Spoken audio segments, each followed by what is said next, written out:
পৌষ সংক্রান্তি আসতে তো এখনো অনেক দেরি, কিন্তু আমার মতো মানুষের পক্ষে পিঠে খাওয়ার জন্য পৌষ সংক্রান্তি পর্যন্ত অপেক্ষা করে থাকাটা প্রায় অসম্ভব একটা ব্যাপার।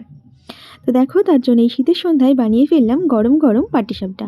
তো হাই, আমি পায়েল, কেমন আছো সবাই? আশা করি সকলেই খুব ভালো আছো। আর তোমাদের ভালোবাসাতে আমিও খুব ভালো আছি। তো সেদিন না খুব করে পাটিসাপটা খেতে ইচ্ছে করছিল।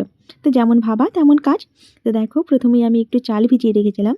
তো সেটাকে এই এখন ব্লেন্ডারের মধ্যে দিয়ে ভালো করে ব্লেন্ড করে নিয়েছি। আর এইখানে দেখো, পাটিসাপটার মধ্যে যে পুরটা দেবো সেই পুরটা এখানে আগে রেডি করে নিচ্ছি।